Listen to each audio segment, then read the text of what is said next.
Hi everyone. It's been so long since I've uploaded a vlog. I'd probably say it's been since I did the review for Mortal Kombat 11, which was back in April. So, it's really nice to be back. I haven't been in front of a camera since I wrapped up Minimal Effort Sketch. That was a really fun series I did over the summer. Not sure when I'm going to bring back that for season 2, but any details and confirmation, you guys will be the first to know. So, I'm really excited to be back, and for this vlog, I'm going to be talking about my top 10 albums of 2019. Now, I gotta admit, it's been a really good year for music. Like, there's so many good albums that have come out this year. It was honestly a little difficult to pick out what my favorite albums were. And just to let everyone know that this list is entirely opinionated. This is based off my taste, my opinion, where I rank these. Everything is based entirely off of my opinion. So this has nothing to do with commercial performance, award nominations, those types of things. None of that affects it. It's just based solely off of my taste, my opinion. So here we go. Number 10, Earth and Sky of Mice and Men. I'm going to be honest with you. Personally, I think Of Mice and Men has been on a roll since Austin Carlisle left. Because if you remember the last album they put out while he was still the lead vocalist, it was rubbish. And why I included that in my top 5 from 3 years ago, I wish I knew. But, I'm going to be honest with you, looking back on it, it was pretty meh. Like, Cold World was a fucking disaster. I barely even listen to it anymore, to be honest. And then Defy comes out, and I personally thought Aaron Paul could just pull this whole thing by himself, and he can. And he proved to do so with Earth and Sky. I was a little iffy when Mushroom Cloud released, but then it started to grow on me, and then I realized, damn, I fucking love that breakdown towards the end. I was not really used to breakdowns in an Of Mice and Men song up until they put out this record. I gotta say, it's fucking stellar. Earth and Sky is a good continuation of where the band picked up since they put out Defy. And honestly, if they keep going on that route, they're gonna be fine. They don't need Carlisle. Who remembers Carlisle anyway? Don't put that out there, please. So yeah, Earth and Sky, definitely best way to kick off this list. Number 9, Who Do You Trust? Papa Roach. This was a pleasant surprise from one of my all-time favorites. They made such a solid comeback with Crooked Teeth 2 years prior. And, listening to all the singles from Who Do You Trust, it had me on the fence a little bit. I was a little conflicted because I was like, I don't know if this is going to catch my attention like Crooked Teeth did, because I was hooked instantly on Crooked Teeth. When I heard songs like Who Do You Trust, Renegade Music was okay. I fucking love Elevate. I could jam that song forever. And then the rest of the album comes out. My personal favorite is Come Around. It's one of the only few, 100% rock-eccentric songs on there, because it does get pretty poppy, it does get pretty alternative. And that's okay, because, a band like that doing a new metal, grunge rock kind of aesthetic for almost 20 plus years does get a little tiring. And them kind of turning the tables with Who Do You Trust, that really took me by surprise, and I fucking enjoyed it. Some bands have that kind of sound that can last them decades, that can commercially land them anywhere in a successful range. Whereas some bands, they continue that sound, it gets kind of stale. I think that's what Papa Roach had come across after they had released Crooked Teeth, was that, yeah, we made a solid comeback with this rock sound, but, we can't keep it going like this forever. And that's when Who Do You Trust came out, and personally, I was blown away. I loved it. Moving on. Finding God Before God Finds Us, Bad Omens. I gotta say, Careful What You Wish For came out, I was a little on edge, because, when I think of Bad Omens, I think, oh, this is gonna be either super fucking heavy and brutal, or this is gonna be really fucking sad. Because that same effect was applied to their self-titled. And then when I heard Careful What You Wish For, I was like, yeah, this is that sad shit. It's that good sad shit. So, I hear this record, they kind of made a promise where they were like, this is not going to entirely be 100% metalcore. This is straight out of the heart. And I totally felt that, because there are some tracks on there that really hit home. Said and Done, oof, that one really hit home. If I'm There, definitely hit home.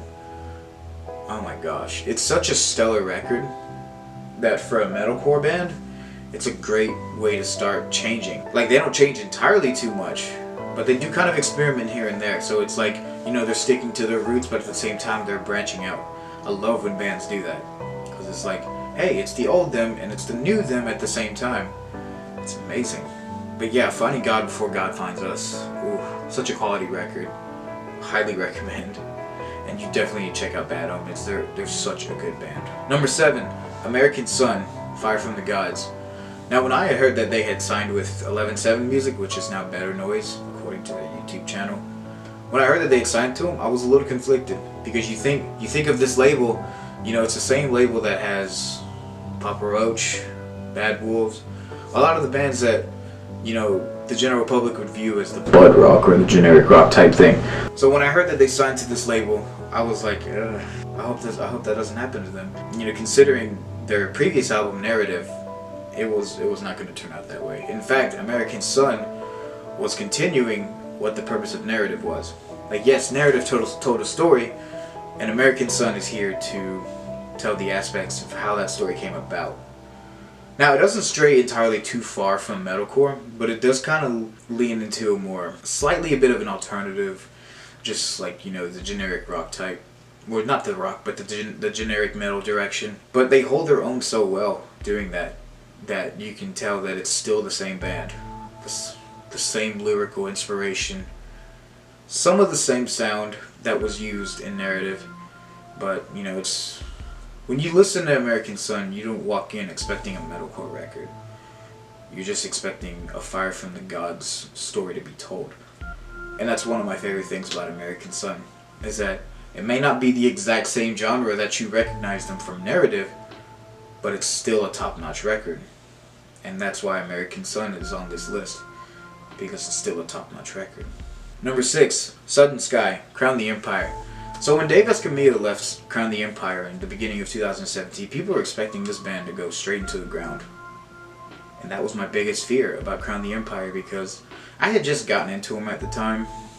So, you know, listening to The Fallout, The Resistance, Retrograde, I was like, man, this band is fucking stellar. And this whole time, I'm thinking, you know, what are they going to do without Dave? The guy that basically carried the band for 3 albums. You know, he leaves, but for the whole year of 2017, I'm like, you know, they haven't teased anything, they haven't tried out anything, so I'm just sitting here like, huh, how are they going to do this without Dave? So then 2018 arrives, right before Warped Tour, they put out 2020. To be fair, it was a pretty decent track. It didn't blow my mind, but it was still a good track. What I Am was also a good track, you know, still didn't blow my mind. And then I hear Sudden Sky, the title track for the album. I'm amazed, honestly. When you lose a vital part of the band, you kind of expect to go downhill. That wasn't necessarily the case with Crown the Empire. They knew how to keep pushing forward, despite the fact that they had lost a strong suit in their band. So that when Sudden Sky released, I was amazed. I kept that on repeat the entire weekend. The entire weekend of release. Sudden Sky was such a good record. I'm still repeating Blurry. That's my personal favorite. So yeah, Sudden Sky definitely qualifies for this list, and I'm happy about that. Number 5, Disguise, Motionless in White. Is this really a list of mine if it doesn't have a Motionless in White album on it? Of course not. I love those guys. You know, I'm going to pull a Pete Wentz analogy right here and just basically say that Disguise is Graveyard Shift on steroids. Like, to tell you the truth, when I first heard the title track for this album, I was blown away as usual. But it went so much harder than anything on Graveyard Shift. And I loved Graveyard Shift. I could listen to that album forever. And the same thing applies to Disguise. I love Disguise. I love Brand New Numb.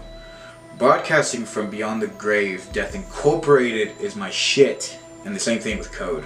Code's a personal favorite of mine. It's got some serious Linkin Park vibes to it. You know, like I said, this album does feel like Graveyard Shift on steroids, and also a continuation at the same time. Because you put the pieces together, and it's like Eternally Yours, and then Another Life. Have you made that connection? Because I kind of have. It's a little heartbreaking, but it's a great connection. And then they make another Undead Ahead, which I personally enjoyed more than the first one. But yeah, this whole album is solid. It goes so hard. It hits home. It tugs at your heartstrings. I absolutely love it. And I'm happy that I added this to my list. Hell, it's even in my top 5. Number 4, Beautiful Oblivion by Issues. Now, you know, just like with Crown the Empire, you know, you lose a vital part of your band. You wonder, can we come back from this? Can they come back from this? Majority of 2018, just like with Crown the Empire in 2017, you kind of wonder, are they going to tease anything? Are they going to tell us, like, you know, what they got planned? Because, you know, at the end of 2017, even though Michael was still in the band at the time, they were writing a new record. He was nowhere to be spotted. They did play Warped Tour in 2018. And based off a lot of the footage that I had seen of them, it seemed that they could still hold their own with AJ on, you know, unclean vocals. Same thing with Sky. Tyler did some too, and, you know, I kind of like his, I'm not going to lie. So then 2019 comes, they release Tapping Out, and my first initial thought was, this is okay. Like, the instruments are stellar. The vocal rhythms, the vocal melodies, they were okay. I wasn't blown away. I liked it. It's got some nice fucking riffs, and I love AJ's screams at the breakdown, during the breakdown. I love AJ's screams during the breakdown. It's great. Like, it fits so perfectly. So yeah, Tapping Out was okay. I wasn't entirely too blown away from it. And then they released Drink About at the end of the summer, or towards the end of the summer. I loved it. I could listen. What do you mean I could listen to that song forever? I do listen to that fucking song forever. That's all I fucking listen to. Actually, it's the majority what I listen to, but, you know, Drink About It. Oh, it's so fucking catchy. You listen to that song, you get so into the mood to be groovy, and that's all I feel when I hear that song. Hell, when I hear that shit live, I'm fucking twerking. I wish I was bullshitting, but I'm not. It's a stellar fucking record. Because once the entire record had been released, a lot of the lyrical content really hit home. There's even one song in particular that related to a past position of mine. Like, it's a good song, but I fucking hate it. I fucking hate it because it's like, this is the exact opposite of how I felt in a certain period in my life, which was pretty recent. But then, you know, the rest of the record. Oh yeah, let's talk about Flexin'. Yeah, it's a bit of a goofy song. It's nothing like traditional Issues. Who fucking cares? For an album so serious, so deep, and kind of sad, don't you want that distraction? Don't you want to stop for 2.5 minutes and think, hey, I can enjoy this. I can stop being sad for a second. That was me when I heard Flexin'. Flexin', there's no G at the end. Forgive me. But yeah, I loved Beautiful Oblivion. I still love that record. I fucking love those guys. And, you know, if this is the direction that they're going to take with their new music, so fucking be it. They can do it. They can take the whole fucking world with a record like this. And I'm behind them 100%. Number 3, Amo, Bring Me the Horizon. Now, you know, just like with That's the Spirit, this is that record that people listen to and they think, I miss the old Bring Me the Horizon. Too fucking bad. You know, sorry, their old BMTH isn't coming back. They could try to come back, but it's not going to work out in Holly's favor. He can't physically scream like he used to. I mean, that does break my heart a little bit. But I also enjoy what he's been doing with the band since That's the Spirit. I love That's the Spirit. I still have Doomed on repeat. And as far as Amo goes, I loved Mantra. I loved Wonderful Life. Medicine is good. I don't care what any of y'all say. I don't care if it's too poppy for y'all. It's not even that fucking poppy. It's just alternative. I love Mother Tongue. I could play that song forever. Nihilist Blues reminds me of something you'd hear on a Capcom video game. Still a good track though. But my personal favorite from Amo is definitely In the Dark. You know, I say this about a lot of songs that I listen to, but In the Dark is fucking perfect. Yeah, it's a good rock song. It's not metal, obviously, but it's a good rock song. It kind of tips that balance between alternative and rock music. Like I said, you know, it's a perfect balance. Same thing with with the rest of the album. Like, yeah, some kind of hit hard, some kind of keep you relaxed or sad, depending on which mood you're trying to be in when you listen to this album. I love Amo. I'm happy that it's Grammy nominated. But that's not the reason I love this record. I love this record because, you know, you think of a band that started out kind of deathcore-ish, mostly metalcore, and then, you know, they transition into what they've become now. It's like, you know, you could introduce Bring Me the Horizon to anyone with any taste in music, and, you know, you show them Bring Me the Horizon, depending on what record you show them, it's like they get into it or they don't. And Amo progresses that aspect of Bring Me the Horizon, the variety aspect. So yeah, Amo, definitely top 5 of this list. Top 5 out of 10. Number 2, The Nothing, Korn. Whew. 3 years ago when they had put out The Serenity of Suffering, I was like, there's no way they can get better than this. But then they put out The Nothing, and I'm like, I have been proven wrong. like when I first heard You'll Never Find Me, I was like, yeah, this is dark as fuck. And you know, when you think of Korn, you think it's either gonna be heavy or it's gonna be dark. And they got some pretty dark material, especially in the last couple albums. But really just Paradigm Shift and Serenity of Suffering. Those are probably the only records that they have. You know, they get much darker. I'm not gonna reapply what I said about Serenity because they might turn around and prove me wrong again. But there's some dark shit on here. And there's some seriously heavy songs on here. Like, damn, you think an album which has a Grammy-nominated Best Rock Performance song on it would be the best comeback of their career? That's not their only good comeback of their career. You also have The Nothing. It hits. It packs a punch. It packs a fucking punch. You know, if they do top this, I'll be fucking down. Just please don't. I'm tired of going back on my word. You'll Never Find Me was a good track to start off with. Cold goes so fucking hard. Idiosyncrasy is probably my personal favorite. It goes so fucking hard. And you hear that bass. You know, that fucking bass from the old school days. It makes a solid fucking comeback in this album. It's such a turn on. That bass is such a fucking turn on. And, you know, hearing them live is especially a turn on as well. The Nothing by Korn. How did it make number 2 on this list? You're about to find out why. Because number 1 is We Are Not Your Kind by Slipknot. So, you know, diehard Slipknot. I have been since I was a kid. When I heard We Are Not Your Kind, I thought, oh my god, 4th grade me is living. It's fucking living. I was hoping that, you know, their single released last year, All Out Life, would have been on the record. But I was also kind of glad it wasn't, because, you know, the purpose of All Out Life was that they were just giving fans, you know, what to expect. A bit of a taste of what's to come for We Are Not Your Kind.